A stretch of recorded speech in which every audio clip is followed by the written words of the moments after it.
imperfections as she can with makeup, still feels that she cannot leave her house without full makeup.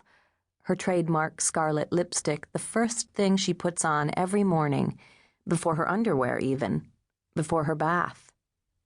But these days, her makeup is sometimes patchy, her lipstick smudging over the lines in her lips, lines that they warned her about in the 80s, when her son tried to get her to stop smoking, holding up photographs in magazines of women with dead, leathery skin. "I can't give up smoking," she would say, frowning. "I enjoy it too much, but I promise you, as soon as I stop enjoying it, I'll give it up."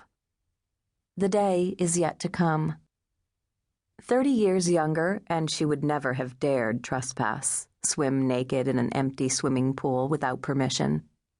30 years younger, and she would have cared too much what people thought. Wouldn't have cut flowers or carefully dug up a few strawberry plants that would certainly not be missed to replant them in her own garden.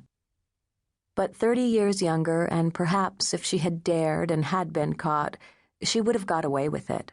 She would have apologized, would have invited the couple back for a drink, and the husband would have flirted with her, would have taken the pitcher of rum punch out of her hand and insisted on pouring it for her as she bent her head down to light her cigarette, looking up at him through those astonishing green eyes, flicking her blonde hair ever so slightly, and making him feel like the most important man in the room, hell, the only man in the room, the wife be damned.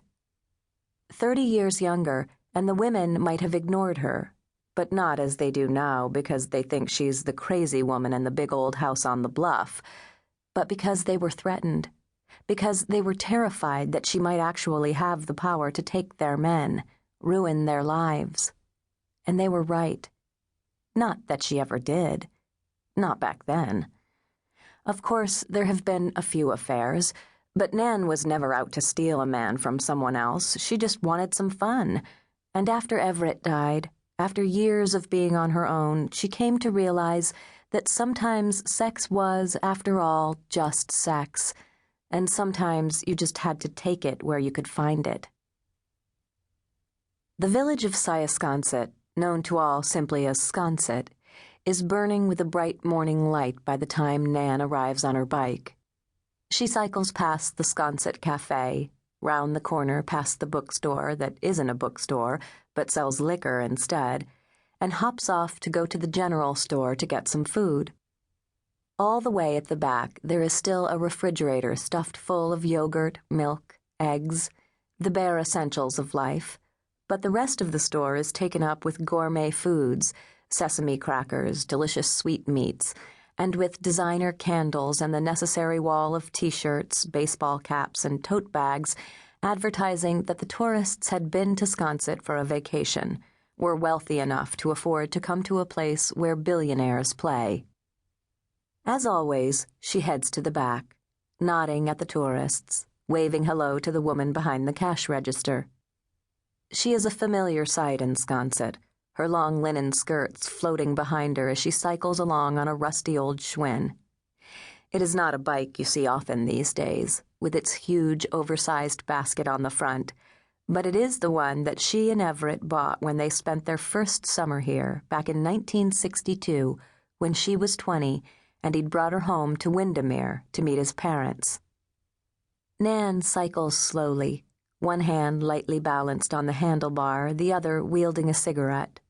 She waves at everyone she passes, greets them with a smile, stopping to chat if the whim takes her or if she sees a neighbor busy in the garden. Most wave back, but more and more often she is noticing the change in people around here. The people who don't wave back, who pretend they don't see the crazy blonde lady on the old bicycle. The people who are so bright and shiny, so clean and perfect as they walk down Main Street tapping on their iPhones. It almost hurts to look at them.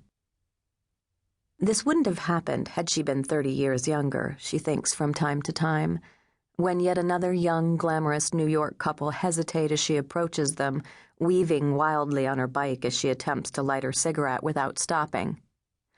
30 years ago, he would have pulled a lighter out of his pocket and lit it for her, instead of turning when his wife prods him, sneering with distaste, as Nan's cigarette lights and the smoke